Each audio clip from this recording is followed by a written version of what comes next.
சாய் பக்தர்களுக்கு என் அன்பு வணக்கங்கள். ஓம் சாய்ராம். என் அன்பு குழந்தையே, உன்னுடைய வாழ்க்கையில் இருக்கும் கவலைகளுக்கு முடிவு கட்டத்தான் நான் இப்பொழுது ஓடி வந்துள்ளேன். வாழ்க்கை முழுவதும் கவலைப்பட்டு கொண்டே இருந்த உனக்கு இனி கவலையே இருக்கக்கூடாது. இனி மன நிம்மதி மட்டும்தான் இருக்க வேண்டும் என்ற முடிவுடன் நான் வந்துவிட்டேன்.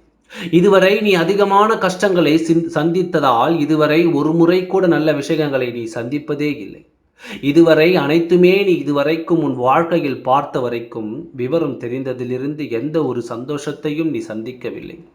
எப்பொழுதுமே கவலை உன்னுடைய வீட்டில் இருக்கும் பொழுது, உன் குடும்ப கவலை வெளியில் செல்லும் பொழுது எல்லோரும் நன்றாக இருக்கிறார்கள், நமக்கு மட்டும் ஏன் இந்த ஒரு வாழ்க்கையை கடவுள் கொடுத்தார் என்று எல்லோருடையும் பார்த்து பார்த்து அந்த கவலை இல்லை என்ற கவலை உன் மனதிற்குள் இருக்கிறதா? வாழ்க்கையில் எதுவுமே இல்லை என்று எப்பொழுதுமே நினைக்காதே. இப்பொழுது நீ வாழ்ந்து கொண்டிருக்கின்றாய்.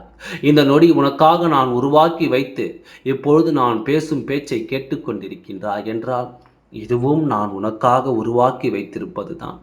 அதனால் எதுவுமே இல்லை என்று கவலைப்படாதே. உனக்காக நான் இருக்கிறேன் என்பதை நீ நம்பு. என் மீது உனக்கு கோபம்தான் எதுவுமே செய்யவில்லை. நம் வாழ்க்கையில் கஷ்டப்படும் பொழுது உதவாத கடவுள் இதற்கு மேல் நமக்கு உதவப் போகிறதா என்று நினைக்கலாம். நிச்சயமாகவே உனக்கான உதவிகள் கிடைக்கும். வாழ்நாள் முழுவதும் கஷ்டத்துடன் தான் வாழ்வாய் என்று அர்த்தமே கிடையாது.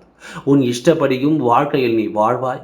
உனக்கு பிடித்த மாதிரி உன் வாழ்க்கையில் நீ அனைத்து விஷயங்களையும் செய்வாய். இதற்கு முன்பெல்லாம் கஷ்டத்தை பார்த்தாய், ஆனால் இதற்கு பிறகு இன்பமான நல்ல ஒரு விஷயத்தை மட்டும்தான் பார்ப்பாய். அதற்கு நான் தான் பொறுப்பு. அதனால் நீ கவலைப்படாதே என்னுடைய குழந்தையே. ஒவ்வொரு நாளும் நீ ஏக்கத்துடன் இருப்பது போதும். இனி எல்லாமே உனக்கு பிடித்ததாக, எல்லாமே உனக்கு தேவையானதாகவும் கிடைக்க ஆரம்பித்துவிடும். உன்னுடன் நான் இருக்கின்றேன் என்பதை ஒரு பொழுதும் நீ மறந்து விடாதே. நீ சில சமயங்கள் மறந்து விடுகிறாய். நான் இருக்கின்றேன் என்பதையே நீ மறந்து விடுகிறாய். சரிதானே? எத்தனை தேவையில்லாத பிரச்சனைகள் உன்னை சூழ்ந்திருந்தாலும் அதிலிருந்து நான் சீக்கிரமாகவே உன்னை காப்பாற்றி உன்னை ஒரு சுதந்திர பறவையாக இந்த உலகத்தில் வாழ வைப்பேன். அதனால் எதையுமே நினைத்து கவலைப்படாதே. சிரித்தபடி அனைத்தும் சிறப்பாக இருக்கும். எப்பொழுதும் உன் கூடவே இருப்பேன். ஓம் சாய்ராம். நன்றி, வணக்கம்.